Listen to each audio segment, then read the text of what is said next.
नमस्ते भगवान। चेतन प्रकाश जी, एक महाराज जी के प्रवचन में यह बता रहे थे कि भगवान का अभिषेक ठंडे जल से ही करना चाहिए, और आगम में नेमिचंद्र सागर जी के ग्रंथ का उदाहरण दे रहे थे, तो क्या है उचित है? अति गर्म जल से और अति ठंडे जल से कोई मतलब नहीं है। समशीतोष्ण जल हो।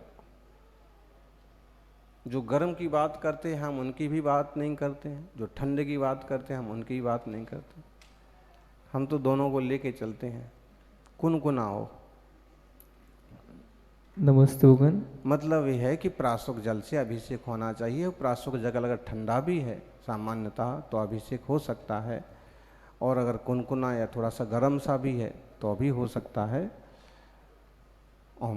करें श्री के चरणों में मेरा बारंबार नमोस्तु नमोस्तु नमोस्तु आचार्य श्री। आचार्य श्री, अभी आपने मौन का कहा था, हम मौन में इशारों में बात कर सकते हैं क्या? मौन में कुछ नहीं करना चाहिए, लेकिन अति आवश्यक काम हो और अति आवश्यक व्यक्ति हो तो उसको कुछ संकेत कर सकते हैं। और आचार्य श्री, मेरा एक ये था, भक्तामर जी का पाठ नमोकार मंत्र का जाप जब हम बोलते हैं तो वो पानी हम पी सकते हैं बोलते समय रख के? वो आपकी इच्छा है। प्यास लगी हो तो पियो, पीते हो तो पियो, नहीं तो जैसी इच्छा वैसे करो, मत पियो। और आचार्य श्री, हम पहने हुए कपड़े जैसे किसी को भी दे सकते हैं क्या, या हमको सामने वाले को देख के देना चाहिए? दे दो, सब दे दो। और उस अलवारियां भर भर के रखने से अच्छा है दे दो। आचार्य श्री को मेरा बार बार नमस्ते। मेरा प्रश्न ये है कि देश की रक्षा के लिए जो सैनिक खड़े रहते हैं और वो लड़ते लड़ते वीर गति को प्राप्त हो जाते तो उनको कौन सी गति मिलती? वीर गति। अगर उनके परिणाम अच्छे हैं, कुछ तो अच्छे परिणाम होंगे। आप प्रायः करके भारतीय सैनिकों को एक तरह के संस्कार भी होते हैं कई सारे लोगों को, तो अगर संस्कारवान हैं, समझदार हैं तो अच्छी गति भी हो सकती है, होती है। नमोस्तु आचार्य श्री। मेरा ये प्रश्न है कि किसी जीव को मंत्र जाप पूजा कुछ भी नहीं आता हो तो वह धर्म ध्यान किस तरह से कर सकते हैं? सिर नीचे करे, पाँव ऊपर करे, लटका रहे। नमोकार मंत्र तो आना चाहिए ना कम से कम, बस उतना पढ़ता रहेगा तो भी बेड़ा पार हो जाएगा। या शांत मुद्रा देखे तो उसे भावना करे कि हाँ ये अच्छा है। ओम। नमस्ते गुरु।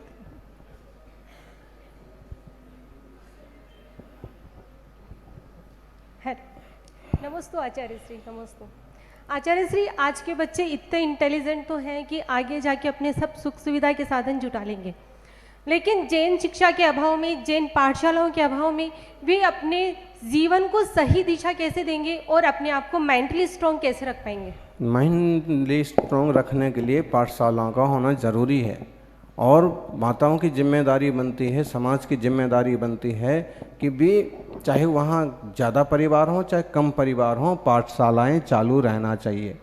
और अगर मान लीजिए वहाँ केवल आपके ही एक दो परिवार हैं तो भी दो चार बच्चे जो हैं उनको किसी भी एक दिन 10-5 मिनट बिठा करके हर दूसरे चौथे रोज या हर रोज किसी न किसी तरह का धार्मिक संस्कार, धार्मिक कहानी, मार्गदर्शन करना चाहिए, ताकि यह भाव के साथ उनका प्रभाव भी सुधरे। ओम। नमोस्तु भगवान। भगवान नेमिनाथ का 87,550वां जन्म दिवस मनाया जा रहा है। अब मैंने भी कैलकुलेशन करके किसी शास्त्र से लगभग 1 लाख साल हो रहा था। अब आर्कियोलॉजिकल डिपार्टमेंट द्वारका के पास में एक महल मिला समुद्र में, उसको कृष्ण भगवान का महल बता रहा है और ईसा पूर्व 3,500 बता रहा है, तो 3.5 और 2,000 5.5 हो गए। तो आर्कियोलॉजिकल डिपार्टमेंट कह रहा है कि भगवान कृष्ण का जन्म 5,500 साल पहले हुआ। हिंदू मान्यता के अनुसार भी 5,500 साल पहले हुआ। तो मेरा जब से ये पढ़ा है शास्त्रों में कि 1 लाख साल पहले हुआ तो मैं कंफ्यूज हूँ। देखो, कंफ्यूजन ही कंफ्यूजन है, नॉट सॉल्यूशन है। तो सॉल्यूशन का तो पता नहीं है। हमने जो बात कही वो त्रिलोक परिणति, त्रिलोक सार के आधार से कही, ग्रंथ के आधार से। विज्ञान भी सही हो सकता है, संभवता है कि साल गणना के कुछ क्रम रहे हों, या उसका कुछ और मीनिंग होता हो, या हो सकता है आर्कियोलॉजिकल जो है वो ठीक ठीक मुआयना नहीं कर पा रहे हों। तो आपका कन्फ्यूजन भी ठीक है, लेकिन हमें जो उपलब्ध हो रहा है हम उसे एक बार तो स्वीकारें। और अभी आने वाली 10 तारीख को नेमिनाथ भगवान का 87,550वां जन्म कल्याणक महोत्सव तप कल्याणक महोत्सव मनाएं। जय बोलिए नेमिनाथ भगवान की। नमस्ते भगवान। ऋषभ शाह मुंबई से। जब हम पेरिस यूरोप टूर में घूमने गए तब वहाँ गर्मियों में रात 9 बजे सूर्यास्त होता था और रात्रि भोजन नहीं करते हैं, तो कितने बजे तक भोजन वहाँ कर लेना चाहिए? जहाँ आप उपस्थित हैं वहाँ जब तक सूरज दिखे तब तक आप भोजन कर सकते हैं सामान्य ग्रस्त। और यदि त्यागी व्रती हैं तो सूरज डूबने के एक मुहूर्त पहले 2 घड़ी पहले भोजन कर लेना चाहिए। नमस्ते। गौरव मकनावत मुंबई से। क्या विदेश क्षेत्र में भी भारत क्षेत्र जैसी ही व्यवस्था है, जैसे विभिन्न जाति खान पान या सब कुछ संयमित व धर्महीन होता है? अब जिस ज्ञान विवेक के आधार पर आदिश्वर स्वामी ने यहाँ रचना की उस हिसाब से तो ऐसे ज्ञात होता है कि वहाँ पर भी वर्ण व्यवस्था है, वहाँ पर भी सामाजिक व्यवस्थाएं हैं, लेकिन ऐसी ही हैं। हो सकता है इससे बहुत अच्छी हुई हों, सदी हुई हों। यहाँ तो कई चीज़ों के रूप विकृत हो गए, लेकिन लगभग ऐसी ही व्यवस्थाएं वहाँ होने की संभावना है। ओम। नमस्ते। लक्की जैन। आप जैसे साधना और चर्या में लीन रहने वाले साधकों को देखकर लगता है धर्म से जुड़े आपके पास आए, परंतु मंदिर में आते ही पंथ और परंपरावाद में लड़ाई करते देखते हैं, बुजुर्गों को टोकते हुए देखते हैं, तो जुड़ने का मन नहीं होता, तो ऐसे में हम क्या करें? ऐसे लोगों के पास जाओ ही मत, ऐसी जगह जाओ मत। और मंदिर भी जाओ तो भगवान को देखो, लड़ते भुड़ते बिगड़ते लोगों को मत देखो। आपको भगवान बनना है तो भगवान को देखो, आपको लड़ाकू बनना है तो ये पंथवादियों को और झगड़ा टंटावादियों को देखो। आप तो अच्छे प्रज्ञावान मुनि संघों की, मुनिराजों की संगति करें और जो इस तरह की विषयों में और विवादों में नहीं पड़ते हैं, मोक्ष मार्ग की, तत्व ज्ञान की, तप त्याग की बात करते हैं, आत्मकल्याण की बात करते हैं, ऐसे साधकों के दर्शन भी होते हैं। रही पूजा पद्धतियों की बात, तो जिन्हें जो रुचे करने में कोई दिक्कत नहीं है, लेकिन उन चीज़ों को खींचतान का साधन नहीं बनाइए, मन मुटाव का साधन नहीं बनाइए। इसीलिए हम बहुत छोटा सा उदाहरण देते हैं, आप बहुत बार समझ लो, आप घर में ही देख लो, एक को पराठे पसंद, दूसरे को रोटी पसंद है। एक कहता मुझे बिल्कुल घी नहीं चाहिए, दूसरा कहता मुझे पूरी रोटी घी में डूबी हुई चाहिए। फिर भी माँ निभाती है सबको, परिवार बंधा रहता है कि भाई इनको घी चाहिए तो इनको घी दे दो। ऐसे ही पूजा पद्धतियों को अगर समझ लिया जाए तो पूरा दिगंबर जैन समाज आज भी एक मुट्ठी बंद है। दूसरे में देखा जाए तो बहुत टुकड़े हैं, दिगंबर जैन समाज में टुकड़े हैं नहीं। ये कुछ तमाशाबाज लोग जो हैं वो इस टाइप का माहौल बनाते हैं, आपस में तोड़ते हैं, वरना आज भी छप्तर सब बैठते हैं। ओम। नमस्तुगन। सूर्या जैन जयपुर से। जिस तरह से कोई साधु की अगर दीक्षा खंडित हो जाती है तो उन्हें वापस दे दी जाती है, क्या ऐसे ही अगर माता जी की भी दीक्षा खंडित हो जाए तो उन्हें वापस दीक्षा दी जा सकती है? ये तो गुरुजनों के ऊपर निर्भर करता है कि उनके चारित्र ज्ञान, परिस्थिति, कारण वगैरह जान करके वापस संयम में स्थिर करें, और करना चाहें तो कर सकते हैं, दे सकते हैं। ओम। हाँ, और किसी का प्रश्न हो?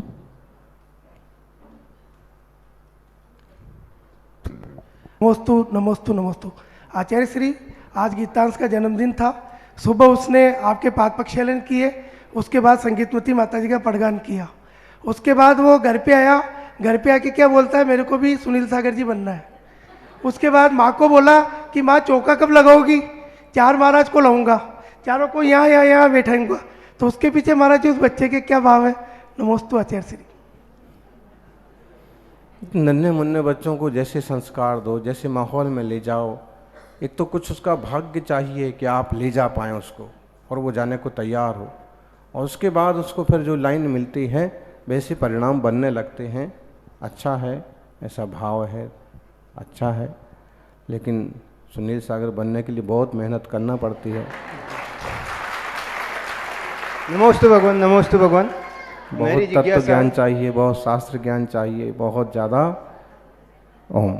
मेरी जिज्ञासा ये है, गुरुदेव नमोस्तु, कि 64 अपने जो तिलोपनति में 64 रिद्धि का वर्णन चल रहा है, तो 64 रिद्धि हैं, तो इसमें जो अपने भक्तामर के 48 रिद्धि मंत्र हैं, तो उसमें क्या अंतर है? 48 रिद्धि मंत्र धवला जी में सठखंडागम के मंगलाचरणों में उपलब्ध हैं। तो 48 रिद्धि मंत्र हम किसी ढंग से, मूलतः रिद्धियों के 7 भेद हैं और विक्रिया रिद्धि के 2 भेद कर दिए जाते हैं, तो 8 भेद हो जाते हैं। 8 भेद के 48 भेद भी बन जाते हैं और उनमें और भी भेद कर दिए जाएं तो वो 64 रिद्धि के भेद बन जाते हैं। इसलिए 48 रिद्धि मंत्र लिखे हैं वो भी सही हैं और उनमें और प्रभेद कर दिए, जैसे चारण रिद्धि है उसके जल चारण, तंतुचारण, पुष्पचारण, तो और भेद हो। यूँ एक था कि चारण रिद्धि बोल दो बस, या 2 भेद कर दो, लेकिन वो ज़्यादा भेद कर दिए। तो ऐसे भेद जिस जिस दशा में उच्चारण रिद्धि पाई जाती है तो 64 भेद भी हो जाते हैं और वो सब रिद्धिधारी मुनि परम वंदनीय हैं। रिद्धि मंत्रों का जाप भी करना चाहिए। ओम। नमोस्तु महाराज। ऐसा है महाराज, जैसे कुछ मंदिर बंद पड़े हुए हैं अपने जैन मंदिर, जैसे रामनेर ढाणी का मंदिर बंद है, पूजा होती नहीं है। काशीर में बंद है मंदिर अभी भी, तो ऐसी व्यवस्था हो सकती कि उनकी मूर्ति अपने मंदिरों में आके उनकी पूजा पाठ हो जाए। इस पर बहुत बार मार्गदर्शन किया है कि जो मंदिरों में कोई पूजा नहीं हो रही है, जो 500 साल से 1000 साल से ज़्यादा पुराने हैं, उनको तो वहीं पर ही प्रभावनाशील करना चाहिए, वहीं जाके सेवा करना चाहिए। लेकिन जो 100-200 साल पुराने हैं और गांव पूरा उठ गया, कोई पूजा जाने को तैयार नहीं, करने को तैयार नहीं, देखने को तैयार नहीं, ऐसे में वहाँ के श्री जी जहाँ लोग गए हैं वहाँ या तो मंदिर बनाएं या मंदिर बने हुए मंदिर में कोई योग्य स्थान पर एक सुंदर सी वेदी बनाएं या जहाँ भी वहाँ ले जाके श्री जी को विराजमान करने, आसाधना वाली दशा में नहीं छोड़ना चाहिए। ओम। नमोस्तु भगवान। नमोस्तु आचार्य श्री। भगवान पर जो 3 छत्र लगाए जाते हैं उनका क्रम किस तरह से होना चाहिए? नमोस्तु। सबसे पहले नीचे तरफ बड़ा, फिर बीच में मध्यम और सबसे ऊपर छोटा लगाना चाहिए। नमोस्तु। लोक की रचना के हिसाब से जैसे लोक सबसे ज़्यादा नीचे फैला हुआ है, फिर ऊपर तरफ जाकर के ब्रह्मलोक के आसपास जो है वो नीचे की अपेक्षा सकड़ा है और सबसे ऊपर सिद्ध लोक में बहुत सकड़ा है। तो ऐसे 3 लोक के प्रभु के प्रतीक 3 छत्र, और छत्र श्वेत चांदी के, ये एकदम श्वेत ही होना चाहिए, ये विधान आता है। अब लोग सोने के लगाते हैं वो बात अलग है। हम नमस्ते गुरुदेव। गुरुदेव, तिथि में अष्टमी और 14 का महत्व क्या है? बहुत महत्व है। जितना बने उतना त्याग व्रत करना चाहिए 14 को, अष्टमी को। इस पर 2-3 बार अच्छे से चर्चा हो चुकी है, इसलिए इतना ही समझें कि तिथियों का संधि काल है, अनादिकालीन पर्व माना गया है इन्हें। इन दिनों में उपवास एकासन करने से स्वास्थ्य भी ठीक रहता है, विज्ञान भी कहता है परिणाम भी ठीक रहते हैं। तो उपवास नहीं तो एकासन नहीं तो त्याग व्रत कुछ जरूर करना चाहिए। हम नमस्ते महाराज जी, मैं अभी ये कर सकती हूँ क्या? अभिषेक देखो, आर दे सकती हूँ क्या? 8 साल से बड़े बच्चे पूजा, अभिषेक, आहार दान वगैरह कर सकते हैं, वो भी पूरी शुद्धि के साथ, और रात्रि भोजन आदि त्याग व्रत करेंगे तो। ओम। जल्दी जल्दी कर लीजिए, और जो जल्दी खड़े हो सकते वे ही खड़े हुआ करो। नमस्ते महाराज जी। नमस्ते। मैं 1234 का व्रत को महाराज जी एकासन कर सकते हैं। पानी की सुविधा नहीं है तो वो नल का पानी ले सकते हैं महाराज जी? पानी तो देखो कुएं का हो, बरसात का हो, हाँ, या छत पर किसी ढंग से नीचे ज़मीन में सुंदर ठीक ढंग से टैंक बना लिए जाएं और छत का पानी पूरा बरसात का टैंक में उतार दिया जाए तो वो टैंक वाला पानी हो। मैं जैसे उपवास करती पानी लेती नहीं, पर एकासन करो तो ले सकते नहीं, इसलिए लेती हूँ।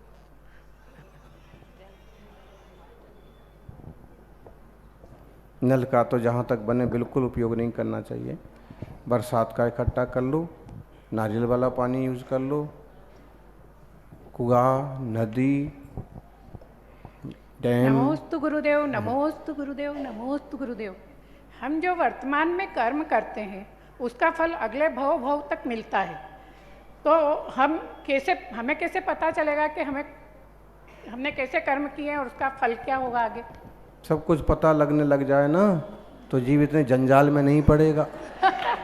अगर इसको इसी भव की मार पता पड़े ना कि कितनी मार खा खा करके यहाँ तक पहुँचे हैं तो ही बैराग हो जाए। लेकिन ये तो कल गालियाँ खाई थी और आज फिर तैयार है, फिर खड़ा है। तो ये है कि अच्छा है कि भूल जाते हैं, अगर ना भूलें तो जीव का कल्याण हो जाए, वैराग्य हो जाए। एक भाव याद आ जाए ना पिछले भाव कि जानवर थे कि क्या थे और कितनी मार खाई और क्या दशा भोगी। आज आ गए बोले बुखार चढ़ा आशीर्वाद दे दो, पैर भारी हो गए आशीर्वाद दे दो, पेट भारी हो गया आशीर्वाद दे दो। इतनी सड़ी सड़ी सी बातों को लेके गुरुओं को परेशान करके रख देते हैं। जन्म जन्म के विचार करो तो मालूम पड़े कि अभी तो कुछ तकलीफ नहीं है, हाथ पांव टूट जाए ना तो भी कोई तकलीफ नहीं है। वो त्रिंच पर्याय में कोई पूछने वाला नहीं होता है। आंखों से अंधे हो गए, सोचते ही नहीं है कि किधर जाना, घास सामने है और क्या खाएं उनको यही पता नहीं। हाथ पांव टूट गए तो कोई देखने वाला नहीं है, एक दो पांव से इधर उधर कहीं भी जाते हैं, गिरते हैं, गाड़ी को चल के चली जाते। तो ये कोई आसमान से नहीं टपके, ये जीव हैं सब। और ये भाव भाव में हमारे साथ भी इस तरह से कुछ हुआ है। हम चिंतनशील बने और विरक्ति का भाव मन में लाएं। ओम नमोस्तु गुरुदेव, नमोस्तु गुरु, नमस्तु गुरुदेव, नमस्तु नमस्तु। आचार्य श्री, मैं माला फेरती हूँ नमोकार मंत्र की, तो मेरी माला ज़्यादा रहती है तो इसलिए मैं एक साथ फेर लेती हूँ, 11-21 जितनी भी फेरनी। लेकिन मेरी आंखों में से आंसू क्यों आते हैं उस वक्त? कोई बात नहीं, स्थिरता से संभव है, कोई दोष, संवेदनशीलता से हाँ, कोई दोष नहीं है। अच्छा, अच्छा। नमस्तु भारत जी। बल्कि थोड़े बहुत आंसू आ जाएं तो आंखें साफ और हो जाती हैं।